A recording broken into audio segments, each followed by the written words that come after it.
to go to Philippians 4:19.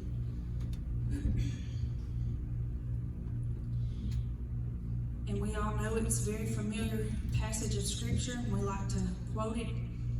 It says, "But my God shall supply all your need according to his riches and glory by Christ Jesus."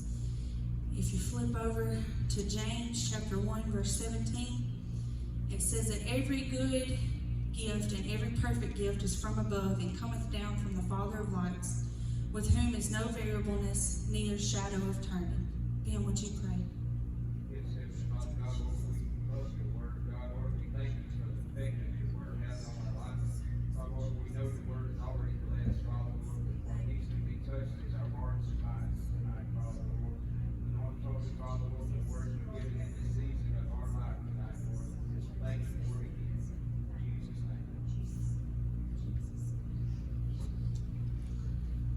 I was thinking about these scriptures that the Lord had given me, and I thought, well, if this was in December, I would be teaching kids on materialism.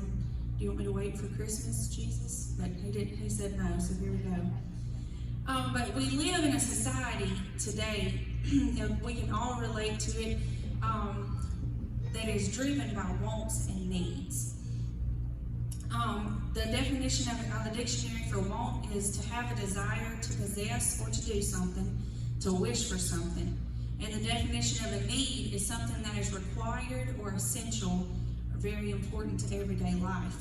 And like I said, we live in a society that tries to blur the lines between what you want and what you need. The lines have been blurred to the point you see all these things and you think that you want after them so much until you think it becomes something that you need.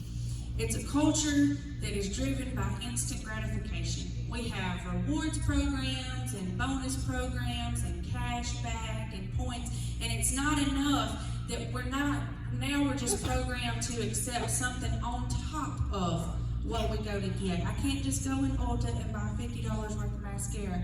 They better give me my bonus points too. I want to save them up for next time. We're just driven by want and want and want. Don't tell Brian I don't actually need Alex and Ani bracelets at every holiday. I just really want them. You know, it's just something we're bombarded with. On every side, there's marketing that's targeted towards our desires, the most selfish part of our being, our desires, our lusts, and it's no wonder that it starts to bleed over into how we view everything else. It bleeds over into our relationships. It bleeds over into how we deal with our family. It bleeds over into everything. And it makes us where we have an unrealistic expectation out of our family members and out of our spouses. We get unrealistic, somebody just mentioned this in the last couple services, we have unrealistic expectations out of our friends. You know, and then we get let down, or we let somebody else down because they didn't help you live up to this story or this script you had written out in your head. Somebody else's children may be more well-behaved, or they may be this, or we have unrealistic expectations out of our kids at different times. You know, you have to find that fine line, and you have to find that balance and things like that. And we need to learn to say, that ain't my home, I need to leave it alone. We're so driven by looking and seeing what everybody else has that you don't even pay attention to what you got to do right here. TV and music and books and magazines and all sorts of worldly entertainment will influence the way you treat your spouse. And it's hard to admit it. It really is. If we're honest, if we're trying to be honest, it's hard to admit it, but it will do it. I can tell y'all it seems funny or far-fetched or whatever you want, but I can only tell you from my experience. One day, Brian's going to stand up and give the other half of our testimony, but I can testify about one kind of dark chapter for us, and there was a lot of addiction and hurt and this and that, a lot of bad things going on, and so I would just kind of shut myself off. We hardly spoke. If we was speaking, we was arguing, so I just didn't, and I was binge watching a particular TV show. And when I say binge watching, I mean come in from work, do the basic necessity for the baby, turn it on. If I cooked while I watched it. If I was sitting down eating ice cream, I watched that while I was doing everything I did. I watched it falling to sleep. I mean, I had become engrossed in this TV show.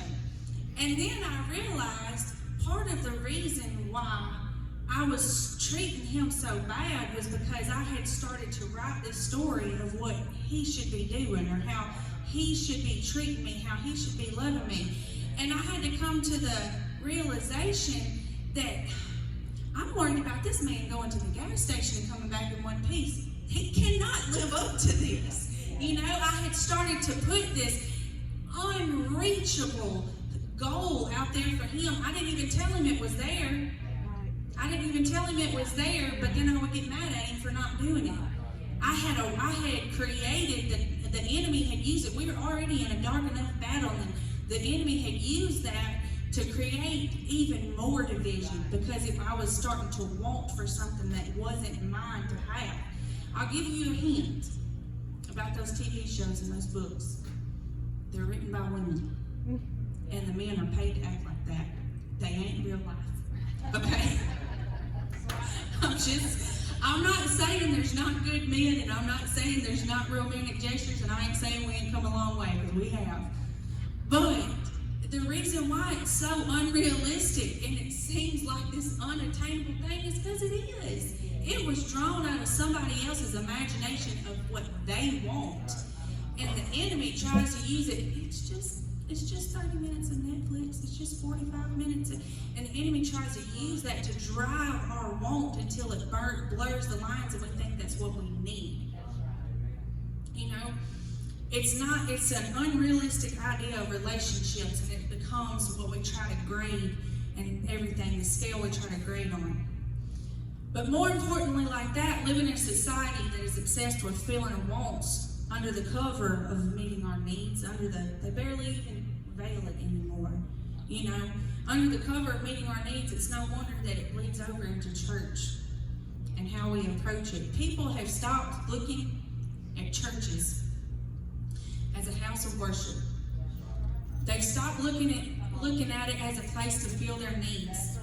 And they shop around churches until they can find one that fills their wants. Now, that might not apply to anybody that's sitting right here, because this looks like the backbone of Genesis Church. But I'll say it out loud in case anybody was wondering or struggling with it. Everybody, you go around, have you ever seen, I know when I was a kid, we called them church hoppers. We might not say it out loud anymore, but they got them. Well, they still got them. Go around from this church. They go 2 Sundays here, and 2 Sundays there, and 2 Sundays here, and 2 Sundays there. And they're looking, instead of finding somewhere that they can fit in to serve, they want to find somewhere that's going to serve them. You know, they look, they say, y'all mix your ages in your small groups? Tony, your mother-in-law's in your small group? Don't they make you feel weird? No, I love her. I'm glad I got her in my small group. You know, there's different things. I said, what are you going to do for my kids? Do y'all have stuff for them on Wednesday nights? Do y'all have light shows with your music? They want to know, do you have Sunday night church? I don't want to go to Sunday night church. And you got somebody else that's still tradition. I want to go to Sunday night church, and they don't have it over there. I guess I ain't going to go to their Sunday morning either. You know, they look for somewhere, they look for the house of God as being something that's supposed to give them something. They look at God as a handout. They're looking at God as a handout. And the reason why I can say they is because I was one of they. If we're honest, we've all been there. We've all been there. I'm hung up on this bracelet. Well, I know, and it ain't even Alex and I.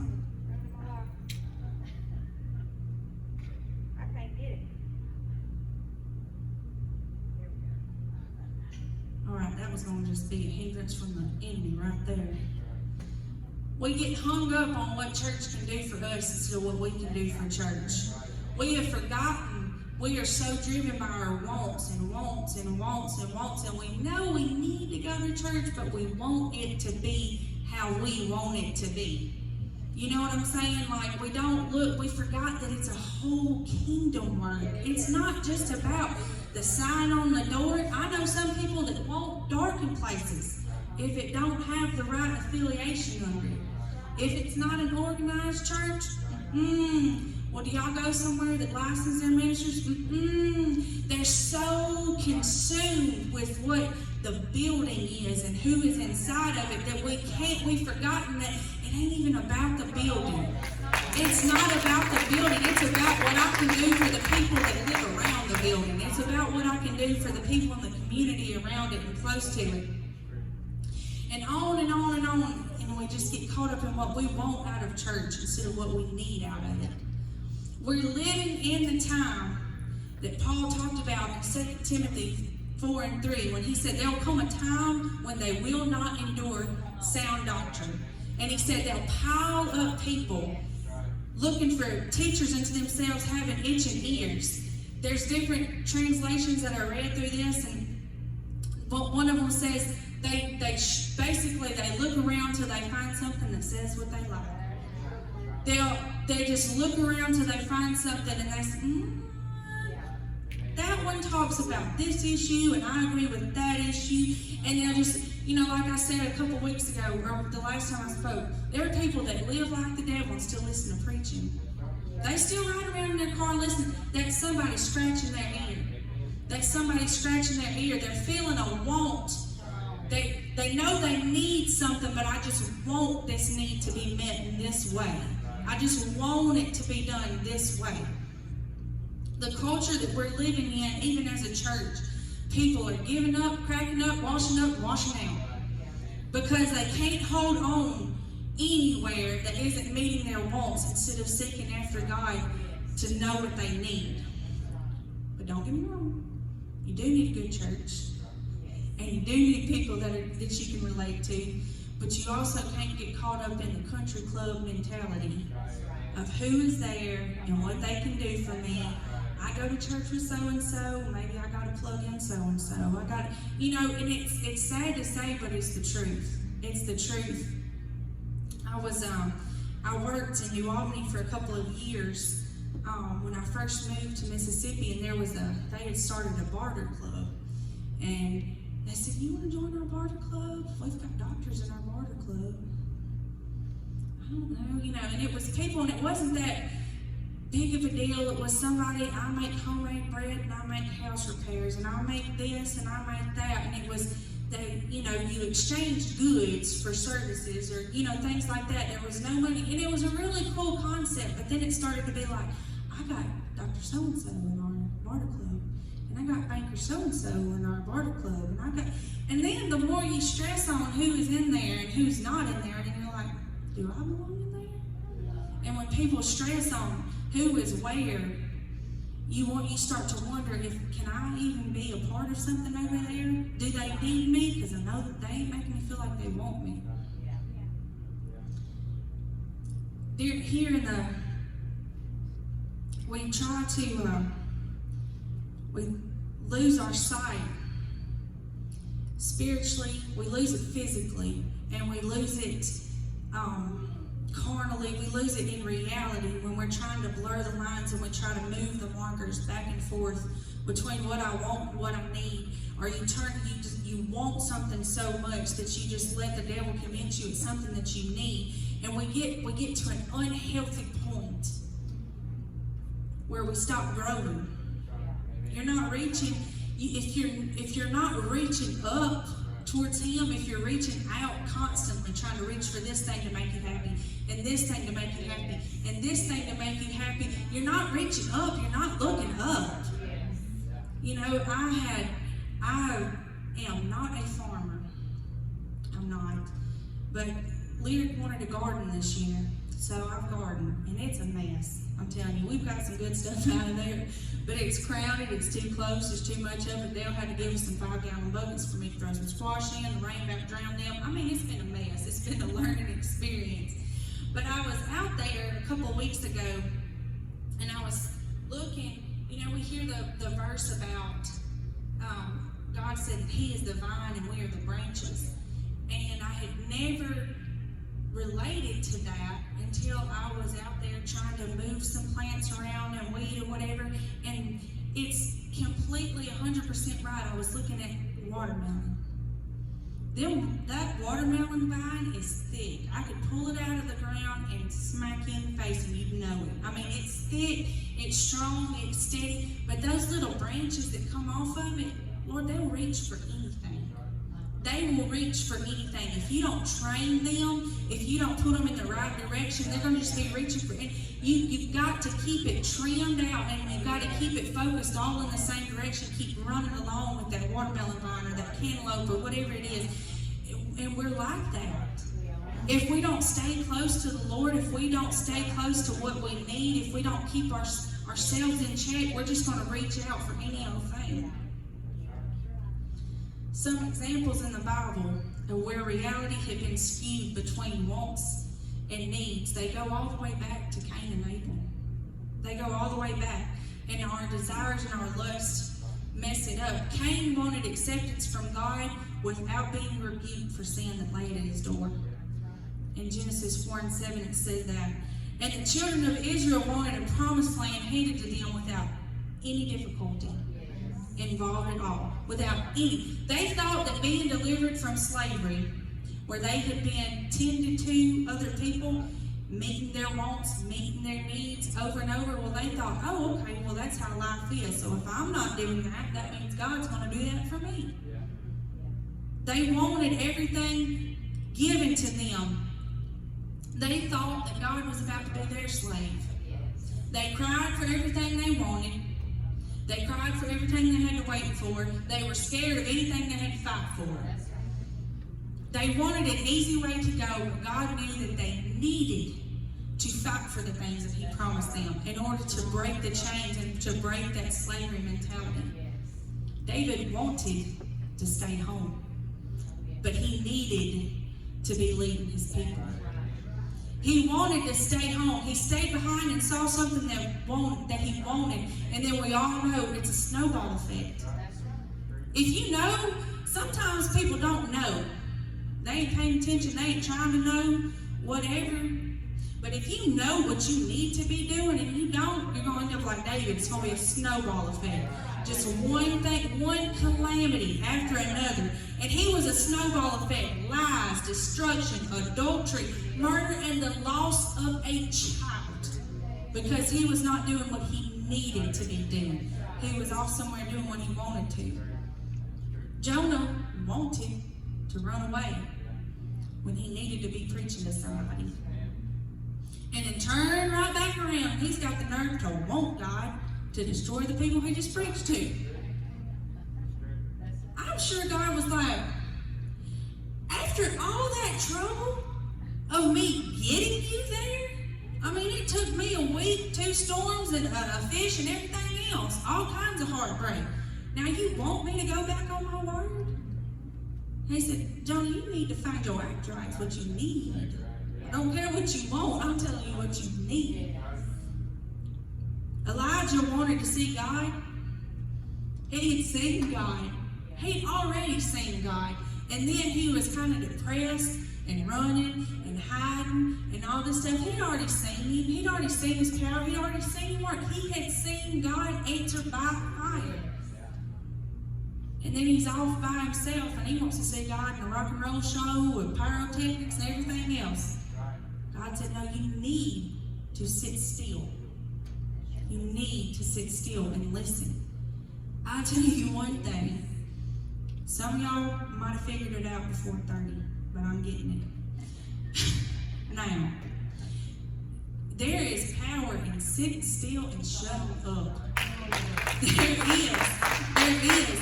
There is something to be said. The devil, well, I mean, the tongue is it's a weapon.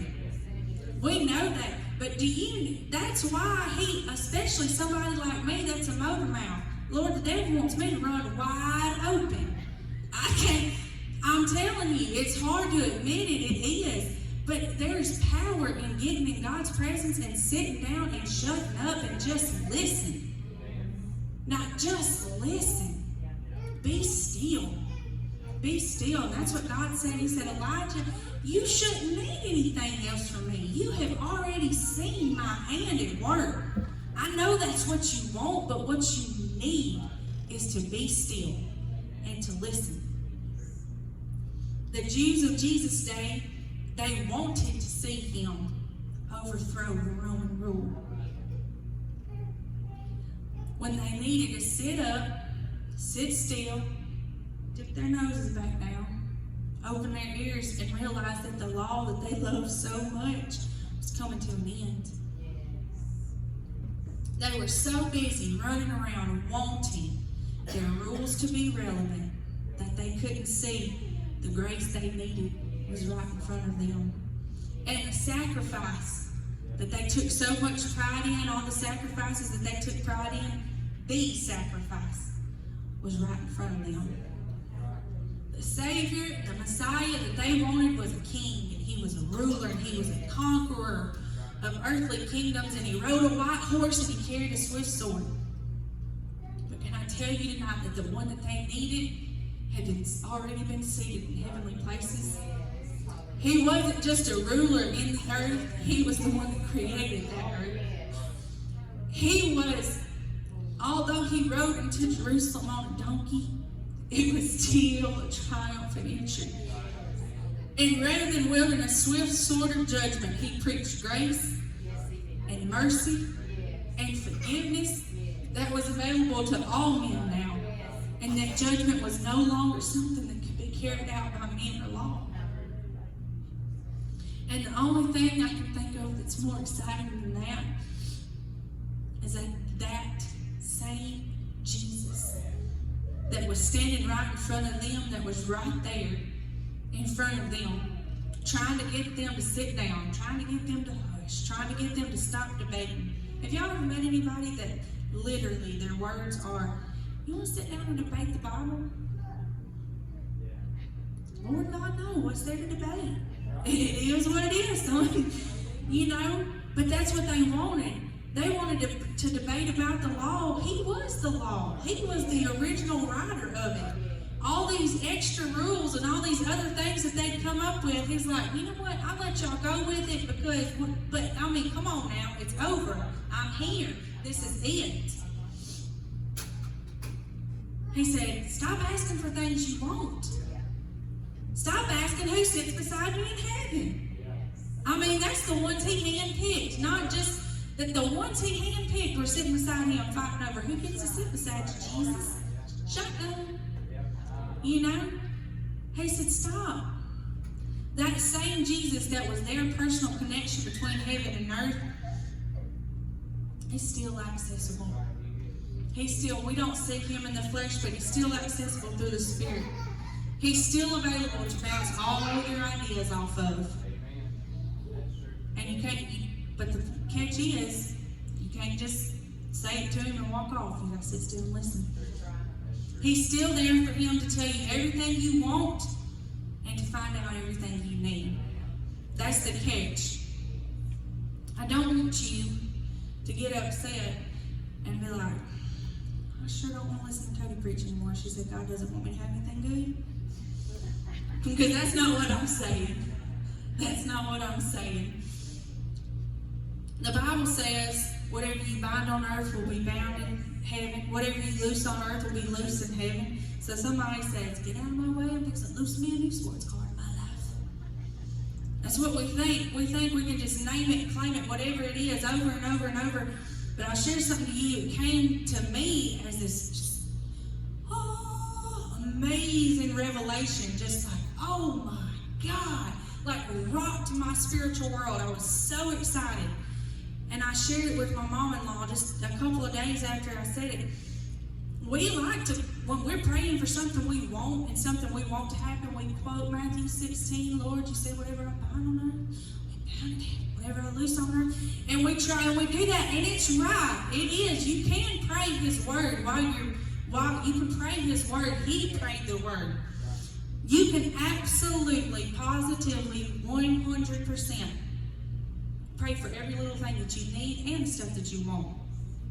But the only things that are going to apply to that are what is in his will.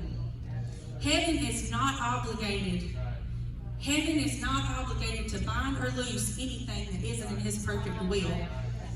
You can pray for something till you're ears fall off, till your face turns blue, whatever. You can beg, and it sounds like a good idea.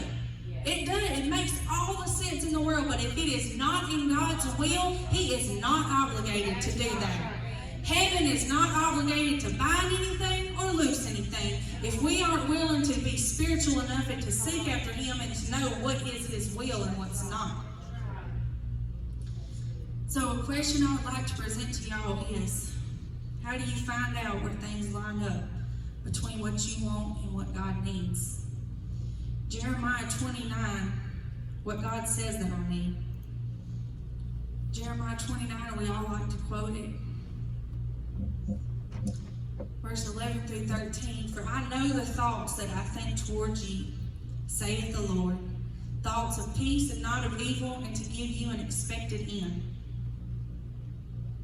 Then shall you call upon me, and ye shall go and pray unto me, and I will hearken unto you.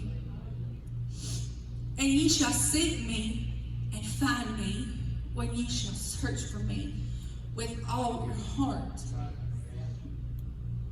The thing that we get so caught up in, and the thing that we miss in a society of want and want and want and want, is that we stop seeking after Him.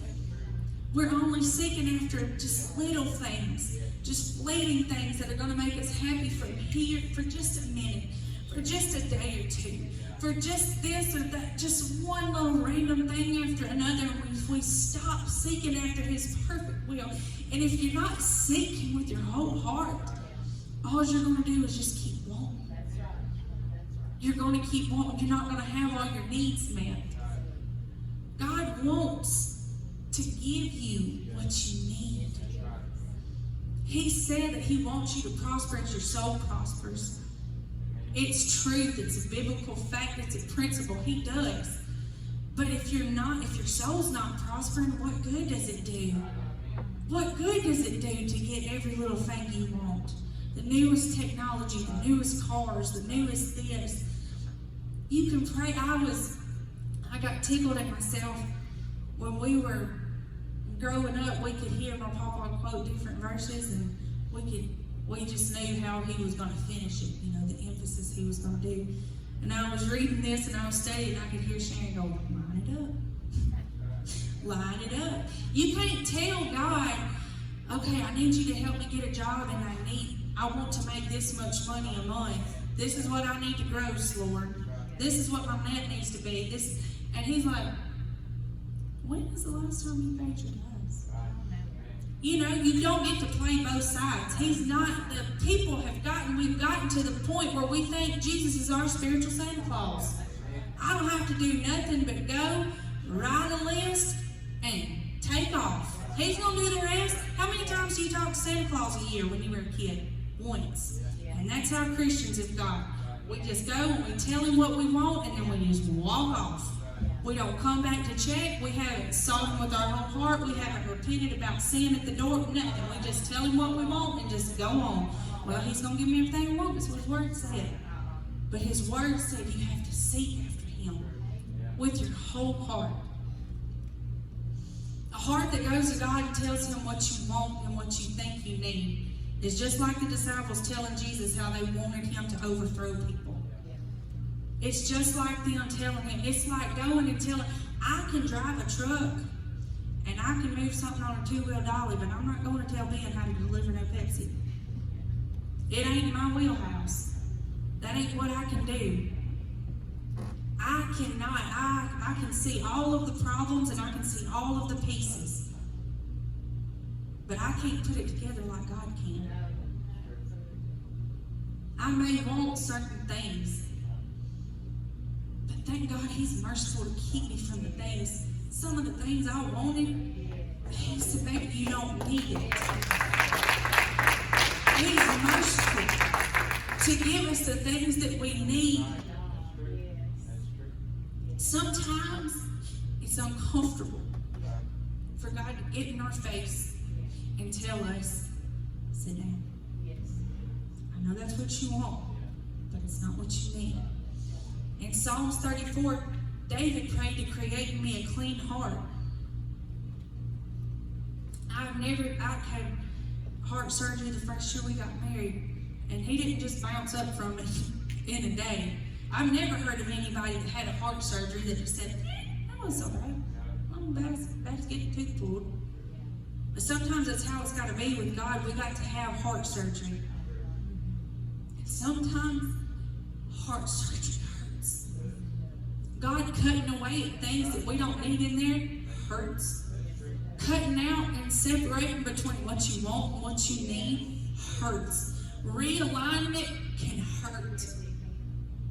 And coming to grips with the fact that my ideas are not always the best ideas.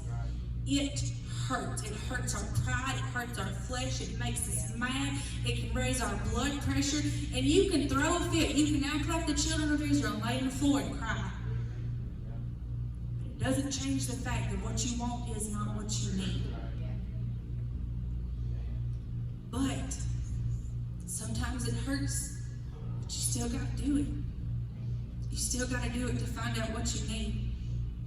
Some people in today's society think it's a little cruel because it doesn't follow after the narrative of Jesus being the handout. They think it's mean to think that I have to change something about me in order for him to do what he's supposed to do. Like I said, they just want a spiritual Santa Claus. I just want to leave my list at the altar and walk off. People think it's mean. People don't go to churches, like I said. They shop around till they find a church that doesn't call out sin. They'll shop around till they find a church that says, oh, you can just say what you want, be a good person, go on your way. They think it's mean, and they think it's hurtful. And they think, why would I have to do that? Why do I need to seek after him to realign my will? Doesn't he want to give me good things? I got news for you. Jesus Christ in the flesh had to talk to the Father about realigning his will. If Jesus had to ask for help to follow after God's will, not what he wanted for himself, but what needed to be done.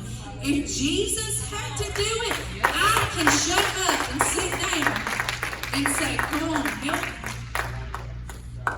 Tell me what I need to do.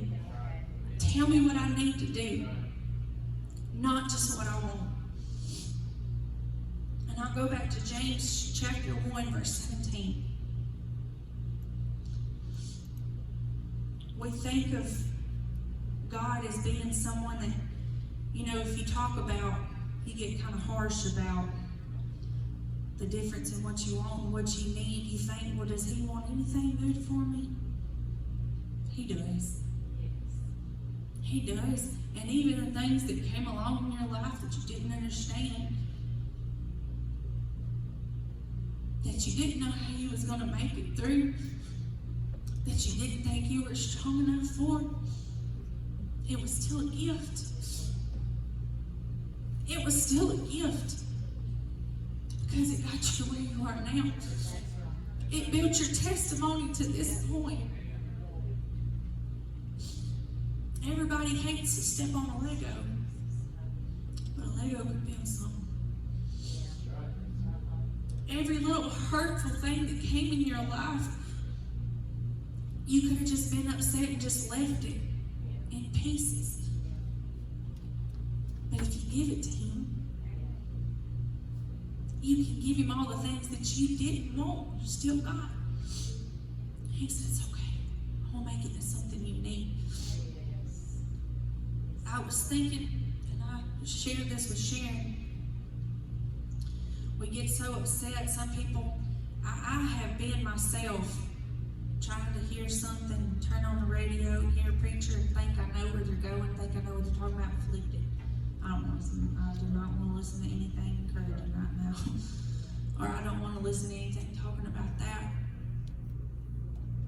We can get discouraged when we talk about he will provide the good things, and you're sitting here thinking, I've got $12 in the bank and it's the 15th of the month. We get discouraged about that. We get discouraged about different things, and it's our human nature. The devil wants us to stay upset. He wants us to keep mulling over our wants. He doesn't want us to break down and say, God, tell me what I need. He wants us to keep in such a turmoil. Well, I've been disappointed about this, and I've been disappointed about that, and this thing didn't work out, and this job fell through, and there was this contract, and there was this, that, and there was this, and he just will keep us. If you don't sit still, and you don't get quiet, and you don't focus on what God needs for you, the devil will keep you in a turmoil about all these things you want and all these things that have disappointed you. I was thinking, we all ladies love a dress with pockets. A dress with pockets on it. We get so caught up and so obsessed with the things that have disappointed us and the things that have hurt us and all the wants that didn't get met. If you think about your heart, or your prayer life, or your unanswered prayers, or whatever, if you think of them as a piece of glass. And then every time something happened and a piece of glass was broken, a piece of your heart was broken, rather than giving it to the Lord, what would happen if you just picked it up and put it in your pocket? What would happen if I just picked it up?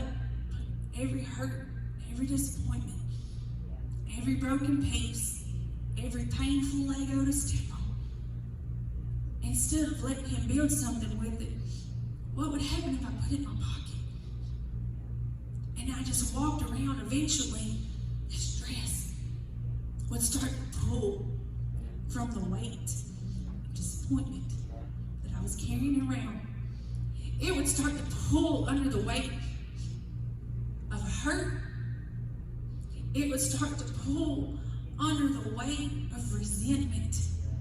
If every time something didn't go right, or every time God didn't meet a want that I had, I just picked up that piece of glass, put it in my pocket.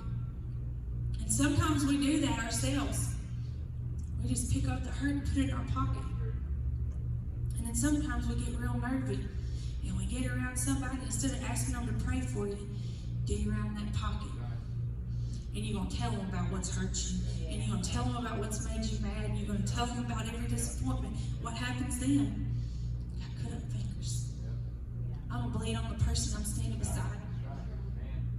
It's just, I'm going to tear my clothes if I try to put it in there and I take it out. Every little disappointment, every little hurt, and all these wants.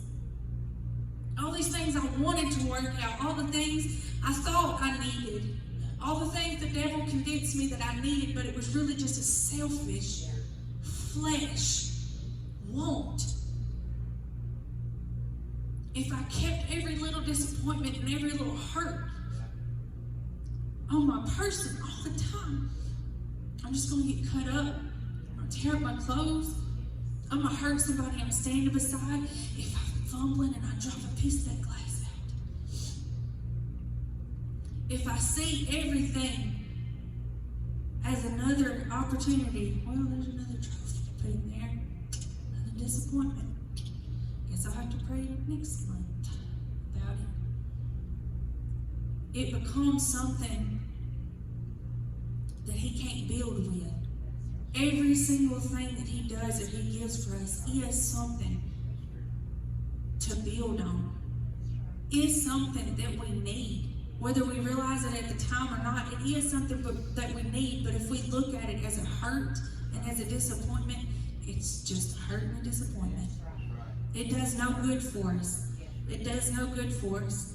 James chapter 1 verse 17, I've bought 2,000 baby shower cards in my life, and every good, perfect gift is from above.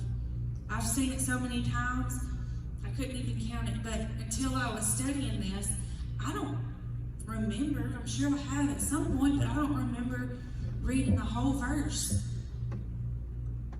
Every good and perfect gift is from above and comes down from the Father of lights, with whom is no variableness nor shadow of turning. There's no variation in him. There is no, and I just it leaped out at me when I looked at them. there's no variation in Him. There is no variation in Him. Somebody say with me, there is no variation in Him. He cannot deviate to the left or to the right. If the first half of my life He kept me and everything was a building experience, the second half of my life He's going to keep me and everything will still be a building experience. If He met every single need in the first part of my life, He still will meet it in this part of my life. The thing is, if I'm not seeking after Him, the devil's going to say, but is that what you need? Is that what you want? In your face. Constantly trying to blur your eyes and move your attention and try to get things out of focus from you. If He was building me then, y'all, I wish y'all could, I hope somebody is getting what I'm saying tonight. We get so caught up in what we think we want things to do or how we think we want God to work stuff out. He said, just be still. Elijah, be still. Listen to me. Let me tell you, it's a building experience. It's a building experience. I'm going to put something on top of this. I'm going to put, if you'll be still, disappointment will be okay in a minute. It'll be okay in a minute. I tell Lyric all the time, stop crying. We spent too much time crying now. We're done. We're past it. We done spent too much time worrying about what you wanted. I don't care. I started telling them I don't negotiate with terrorists. I don't. And I'm sure God is like that too. Looking at us down here on our knees begging for something. He said, I don't negotiate. I don't negotiate. I give you what you need when you need it. In the time that you need it. For the chapter that you need it. For the season that you need it. We got to be, I've been so encouraged. I've been convicted. And I've been encouraged.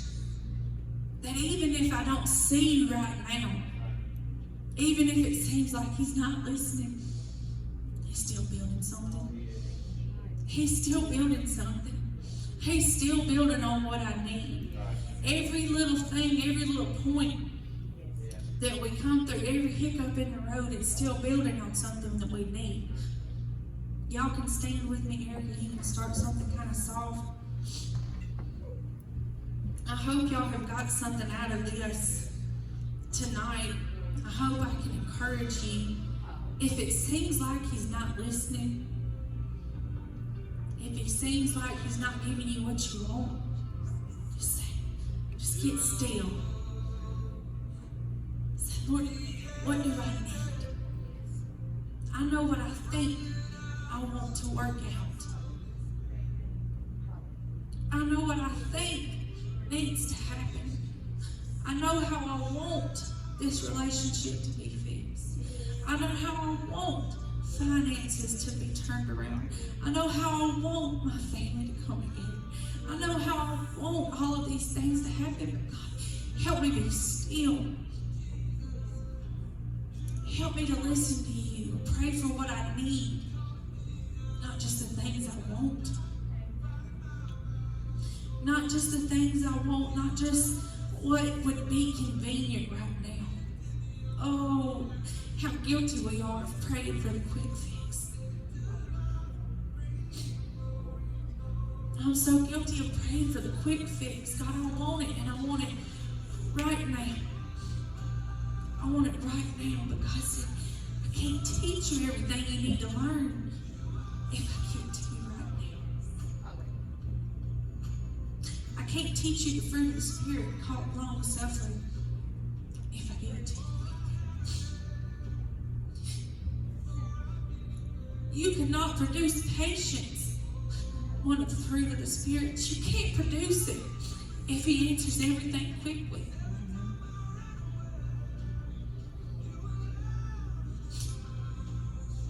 If you pray for God to get down somebody's face and rattle their world, You're not producing gentleness, kindness. He wants you to sit still and seek after what you need. He will give you things that you want in His will. But I encourage you tonight, we can all come pray together. There's not many of us.